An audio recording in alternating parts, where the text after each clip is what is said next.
자,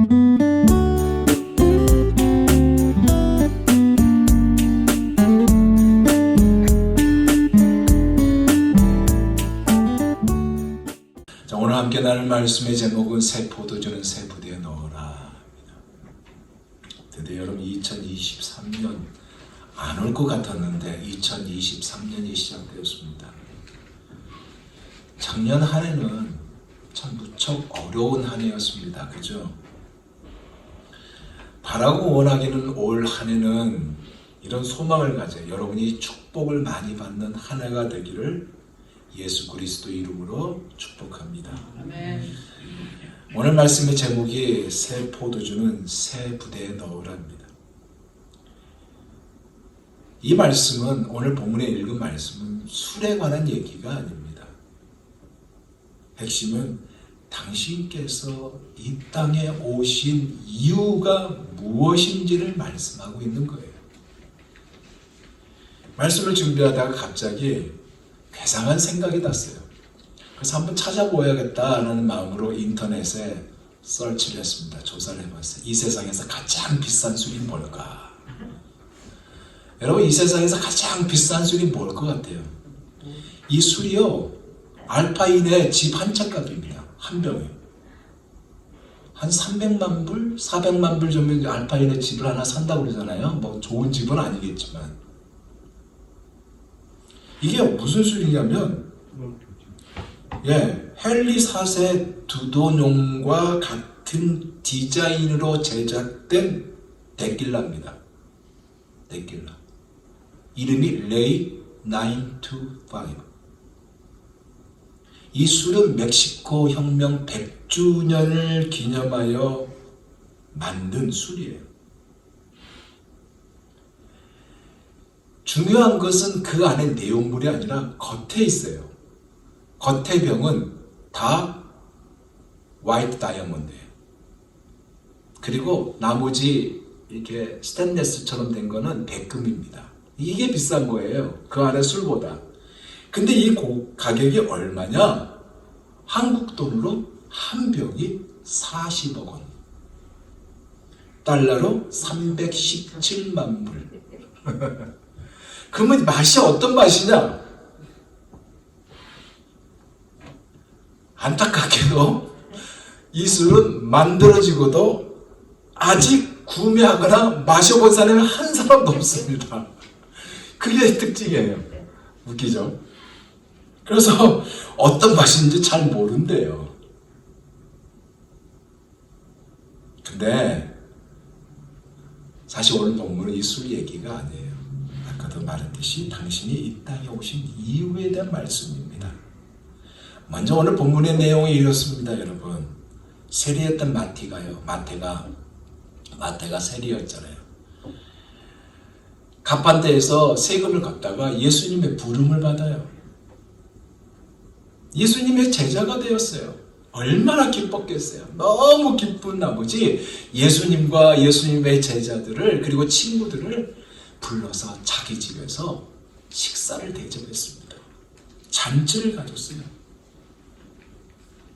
그래서 이것을 본 바리새인들이나 유대인들이 얼마나 싫어했겠어요. 왜냐하면 세리들을 너무나 싫어했기 때문에 죄인과 함께 식사하는 것에 대한 불평을 했던 것입니다. 그랬더니 예수님이 뭐라고 그래요? 나는 의인을 부르러 온 것이 아니라 죄인을 부르러 왔다라고 말씀하셨습니다. 그 이유를 설명하신 거예요. 그런데 이제 오늘 본문 14절에 이것으로 끝난 것이 아니라 이번에는 요한의 제자들이 나타나서 예수님에게 왜 당신의 제자들은 금식을 하지 않습니까? 라고 트집을 잡은 거예요. 그 트집을 잡은 그 배지기에는 뭐가 있냐면 자신들만이 가지고 있는 우월감이 있어요. 왜냐? 예수님도 자기의 스승인 세례 요한에게 무릎을 꿇고 세례를 받았거든요. 그러니까 그 위에 있다는 우월감이 있는 거예요. 그래서 그 우월감을 가지고 던진 질문이에요. 또 심지어 예수님의 제자 중 상당한 수가 세례 요한의 제자들이었습니다. 안드레 다 제자였어요. 세례 요한의 제자였어요. 근데 이들이 예수님을 만나더니, 그전에는 세례 요한과 같이 있을 때는 금식을 자주 했는데 예수님을 만나더니 금식도 하지 않나요? 그래서 이것에 불만을 품고 트집을 잡았습니다. 무엇이겠어요? 그 배경이 자신들의 스승은 지금 감옥에 갇혀 있는데, 헤롯에 붙잡혀서 헤롯에게 바른 말을 했잖아요. 그래서 감옥에 갇혀 있는 상황입니다. 감옥에 갇혀 있는데 지금 예수님은 한가로이 이 죄인들과, 말하는 세리들이죠, 죄인들과 함께 식사하는 것 이 자체를 이해할 수 없었던 거예요. 그래서 이것이 배경에 깔려있는 가운데 던진 질문입니다. 이해되시죠? 그런데 여러분, 금식도요, 유대인의 율법에 딱 정해져 있습니다. 이 금식을 히브리어로 뭐라고 하냐면 아나나페쉬라고 그래요. 이것이 뭐냐면 영혼을 괴롭게 하다라는 뜻입니다. 그러니까 육체의 본성 중 하나인 이 먹는 것, 식욕을 제어함으로 마음이 하나님께 향하도록 하는 것이 금식의 목적이에요. 이 금식도 아까도 말했듯이 율법이 제정한 날이 있어요. 그것이 언제냐? 속죄일. 그러니까 달로 따지면 7월 10일이 하루, 아침부터 저녁까지 이 하루만 금식하도록 정해져 있는 겁니다. 그런데 후일에 사람들이 자기들의 개인의 신앙에 따라 금식을 했습니다. 우리도 개인의 신앙에 따라 금식하잖아요. 대부분은 송구영신 예배 전까지 금식하는 사람도 있고, 아니면 고난주간에도 금식하는 분도 있고, 그렇지 않습니까? 또 어떤 분은 또 나름대로의 자기는 커피가 자기의 애호식품이니까 늘 커피 없이는 못 사는 사람이에요. 근데 어떤 특정한 목적을 가지고 내가 한 달 동안 커피를 끊으면서 기도하겠다, 이런 사람도 있단 말이에요. 그러니까 개인의 신앙에 따라서 금식을 했습니다. 근데 처음에는 좋았어요. 근데 후일에 이것이 형식으로 된 겁니다. 자기 신앙의 자랑, 개인의 신앙 사람들에게 과시하는 그 모습으로 된 거예요. 우리가 금식할 때 그런 거 있잖아요. 금식은 성경에 나오듯이 금식할 때 머리에 기름을 바르라고 그랬습니다. 남몰래 하라고 그랬어요. 근데 이렇게 말한 사람이 있어요. 내가 요즘 20일 동안 금식했어. 정말. 그러면서 굉장히 겸손한 척 같은데 그 안에는 자기 자랑하는 모습이 있단 말이에요. 옛날에도 그랬어요. 자기 신앙을 과시하는 행위로 변질이 되어버린 것입니다. 이에 대한 예수님의 답이 오늘 본문 15절이에요. 다시 한번 봅니다. 호린집 손님들이 신랑과 함께 있을 동안에 슬퍼할 수 있느냐? 그러나 신랑을 빼앗길 날이 이르리니 그때는 금식할 것이니라. 이게 무슨 얘기냐면 여러분, 한마디로 이겁니다. 왕 중의 왕이 누굽니까? 누구예요? 예수님이잖아요. 예수님이 지금 오셨어요. 왕 중의 왕이신 예수님이 오셨습니다. 문 닫아주세요. 그러니까 결국 당신이 오셔서 하신 일이 뭡니까? 죽음이잖아요. 돌아가시잖아요. 그러니까 당신의 죽음을 표현하신 것입니다. 그러면서 주님은 기가 막힌 비유를 통해 이들이 가지고 있는 잘못된 생각을 지적하고 있는 것입니다. 그것이 오늘 본문의 16절과 17절입니다. 다시 봅니다.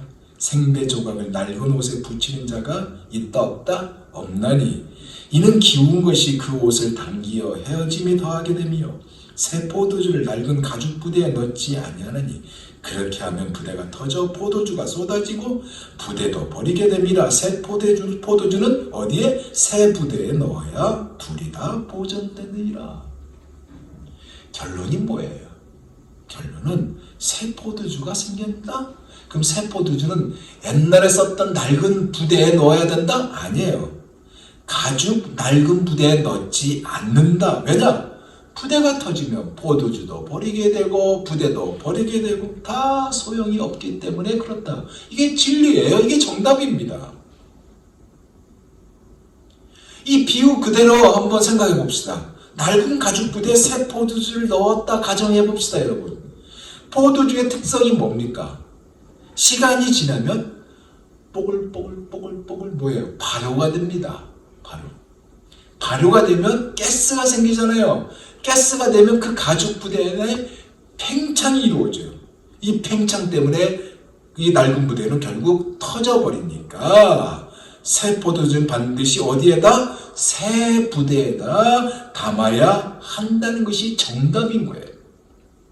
그러면 여러분, 이것을 이렇게 말씀하신 이 말씀이 주는 의미가 무엇이냐 이거예요. 왜 세리와의 식사 문제가 느닷없이 금식에 관한 이야기로 들어갔고 금식으로 이어졌던 이 말씀이 새 포도주라는 이 말씀과 새 부대라는 말씀으로 이어졌던 것일까요? 서론에 꺼낸 말씀이에요. 당신이 오신 이후에 대한 말씀인 겁니다. 인간을 지으신 하나님의 처음 목적을 이루기 위해서 당신이 친히 이 땅에 오셨다는 것이고요. 이것을 이루기 위해서 죽음의 자리로 가고 계신다는 것을 간접적으로 표현하고 있는 말씀입니다. 이것에 대해서 런던 바이블 칼리지의 총장을 역임한 R.T. 프란스라는 이 목사님은 이 말을 했습니다. 들어보세요. 아주 의미 있는 말입니다. 예수님은 새로운 것을 가져오셨다. 율법주의와 금욕주의의 울타리를 벗어나게 하기 위해서 새로운 것을 가져오셨다. 다시 말해 왕 중에 왕이 오셨잖아요.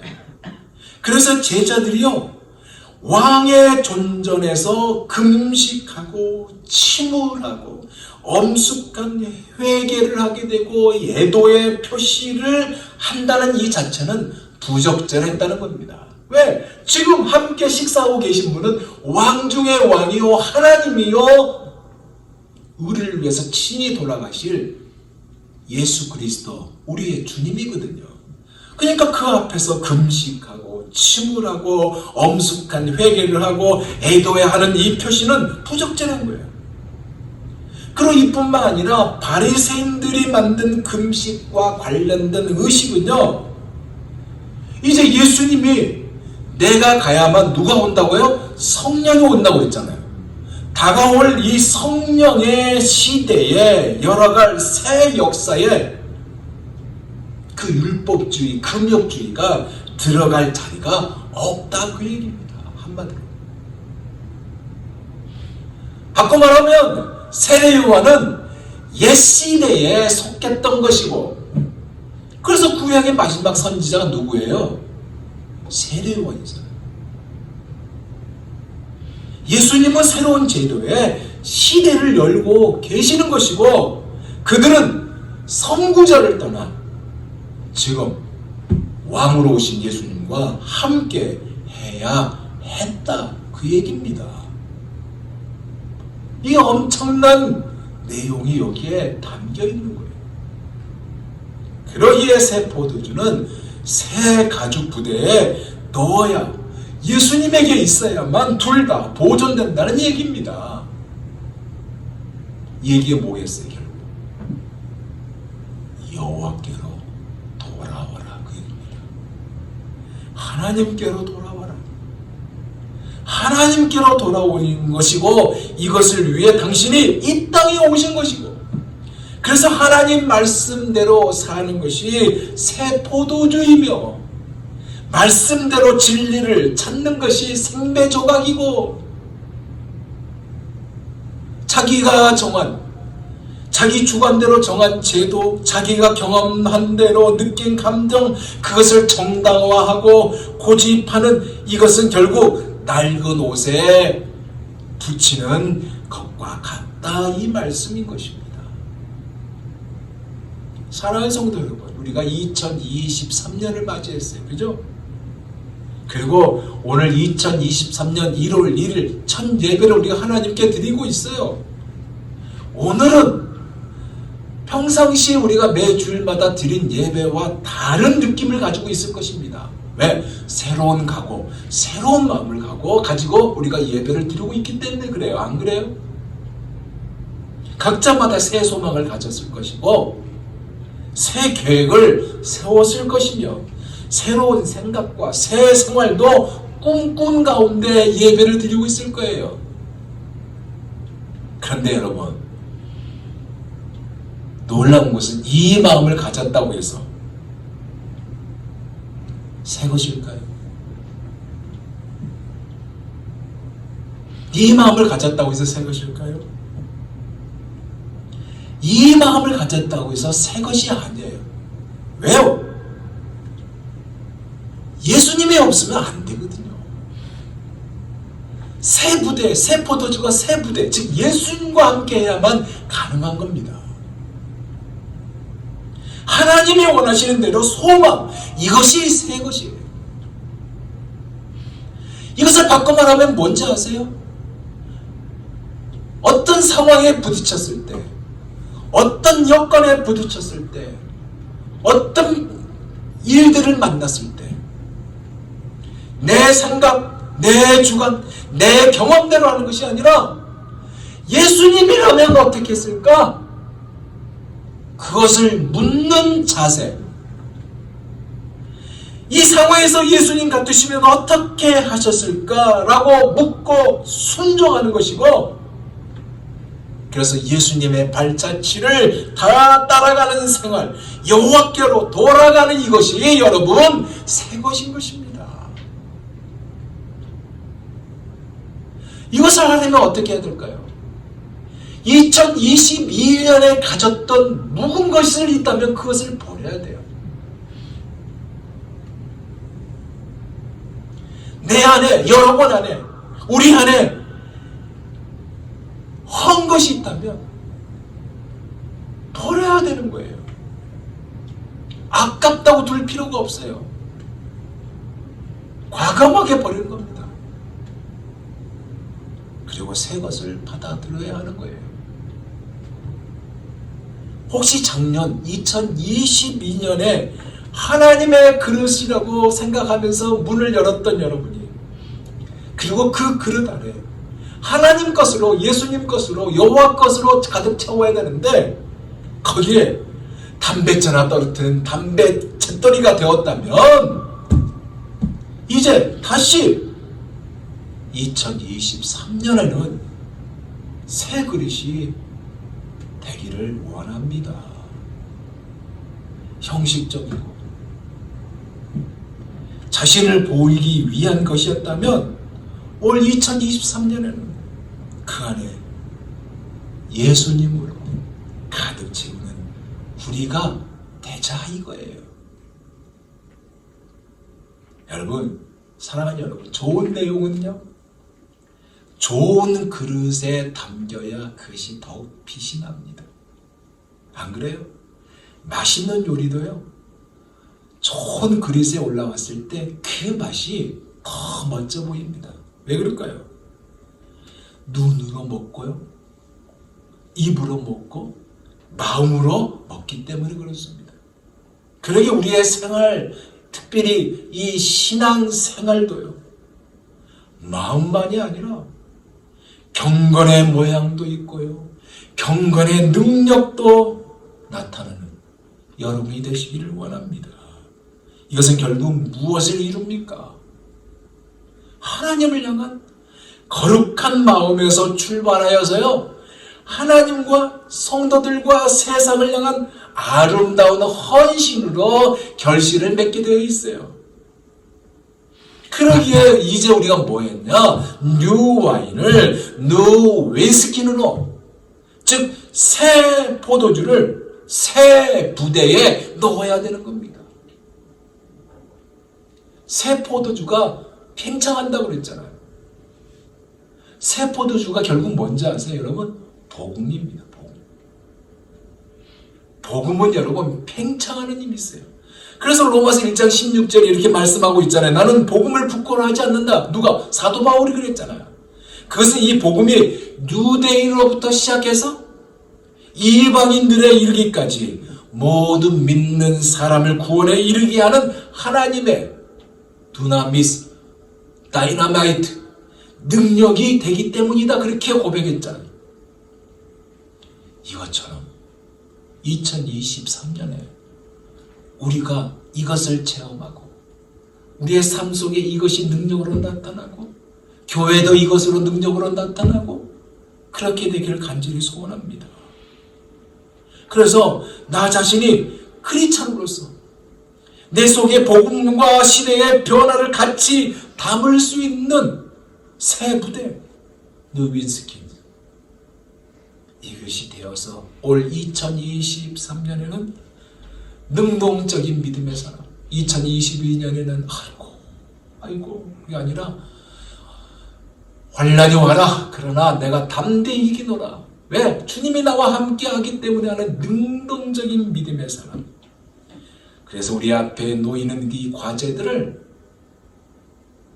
좌절 가운데 보는 것이 아니라 넉넉히 이기는, 그래서 헤쳐나가는 하나님의 백성들로 살아가기를 예수 그리스도 이름으로 축원드립니다. 기도하겠습니다. 하나님, 새 술은 새 부대에 담으라고 그랬습니다. 주님, 그 말씀대로 여호와께로 돌아오고 예수님이라면 어떻게 했을까 우선으로 생각하여 예수님에게 묻고 다가고 순종하고, 그래서 팽창하는 역사하는 그 능력을 마음껏 체험할 수 있는 2023년이 되게 하여 주옵시고, 2023년을 마무리할 때 감사의 고백과 찬양의 고백을 드릴 수 있는 사랑하는 주의 백성들 다 되게 하여 주옵소서. 예수님 이름으로 기도하옵나이다. 아멘.